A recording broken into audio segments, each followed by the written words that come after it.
Happy New Year, Defenders. 2025 is here, and with it also comes Water Week. That means it is time to farm up that water set of armor, which is going to be the premier ability power set. So if you're looking to get yourself an ability power hero all dialed in, you may want to collect your water set this week. Let's take a look at the available maps for Water Week here this time around. Starting things off, we've got the Forest Biome. Then we move on over to the Crumbled Bulwark in the dungeons. We've got Temple of the Necrotic in the Rotting Ravine. And then we've got two High Seas maps. We got Plunderer's Paradise, and we've got the Aquarian Throne Room. The Throne Room is probably going to be a really easy one to grind here. I'm curious to see how that one plays, but I feel like that one may be a easy grinder this week. Now, as far as what map to grind on, I guess it's going to depend on the lanes. I think Forest Biome may be a candidate, and then additionally Crumbled Bulwark may be a candidate as well. Let's take a look at both of those maps and see how the lanes are decked out. All right, so here we are in the Forest Biome, and we're going to start off here on the double lane with a fire lane and a storm lane, which means this lane is going to like earth damage, and it's going to like water damage. The downside on this one is the fire lane is only going to take 25% damage to earth, and the storm lane is only going to take 25% damage to water. So for this lane over here, we've got fire flyers as well. It may be better off going with a neutral defense that's just going to be at the 50% damage mark to get the job done on that one. Let's take a look and see what else we have. We've got an earth lane over here on the solo lane. This inside double lane has got a water lane and a fire lane. So this one, they're not conflicting with each other, which is good. And then over here, we've got conflicting ground and air. So we've got a fire lane for the ground lane and a storm lane for the flyer lane. So this one, the element setup is not the absolute best. However, just using neutral defenses like a regular magic defense or a physical type defense may be the way to get the job done for you. And next up, we have the Crumbled Bulwark. So let's check it out. Starting off down below, we've got a water elemental lane. We've got a fire lane coming in for the flyers. We've got earth going here.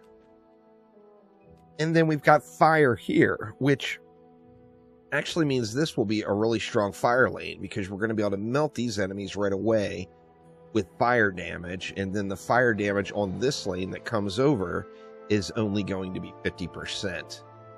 Then we've got another earth lane here, and we've got water lanes coming in. So over here, although the earth lane likes to have that fire, we've got a water ground lane, and we've got a water flyer lane. So these, of course, are only going to take 25% damage from flyer damage.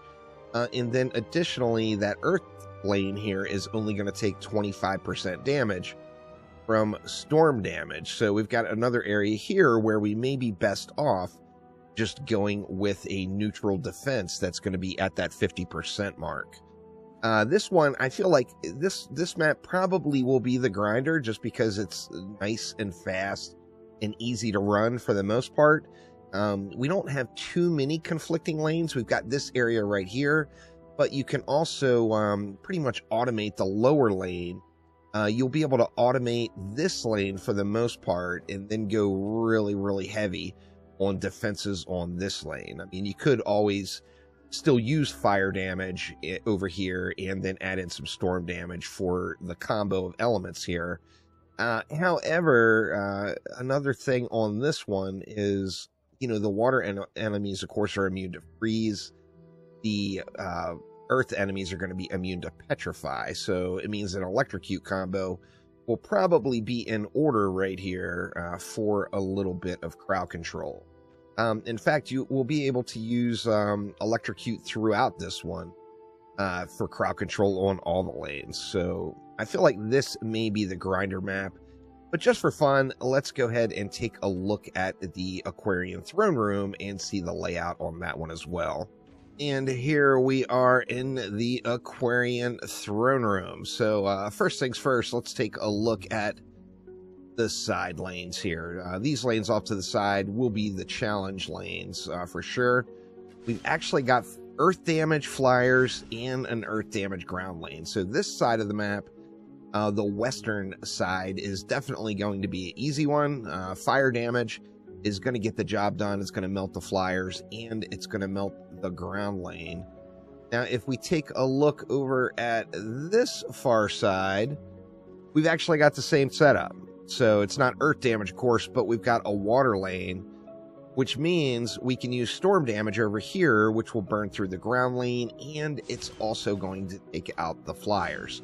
So our side lanes on this one are going to be trivialized a little bit, but what do we have in the middle? Now, the thing with the middle is there's a tremendous amount of walking room. So these enemies have to go a long way. We've got water, we've got fire, we've got earth, and we've got storm. So we've got all four elements here. Using a neutral or magic defense may be the way to get this one done here. And the enemies are going to have such a long way to walk, burning through them should not be an issue. This one, I think, is actually going to be a fairly fun map to play. Looking forward to diving in and giving this one a run here. But this map is not going to be as challenging as I think people think it is. I know that a lot of people at first glance were thinking, oh man, not the Aquarian throne room. This one is not going to be too bad, y'all. It's definitely not going to be too bad. And having the matching elements on both of the side lanes at the east and west cores is just going to make a big difference as far as getting the job done. Now, as far as some kind of crowd control in the middle, since we do have all four elements, we're going to want to mix that up. So like an electrocute combo and then a petrify combo as well will probably be in order, and then that will handle all the lanes. Of course, this storm lane will be immune to electrocute, and this earth lane will be immune to petrify, but everything else is going to just get handled by both of those combos. So this one should be a fun map to run. I don't think it will be the best grinder map, just because it is a big map with a decent amount of enemies, so it'll take a little bit longer to run. But as far as a fun map with some diverse build options, I think this map might be the funnest map of the week to get done. Let me know what you guys' thoughts are for this particular Water Week and 2025 as a whole coming forward. We know that we've got another game from Chromatic that should be announced officially sometime within the next couple of months, I would think. They said early 2025 we'll start getting some information.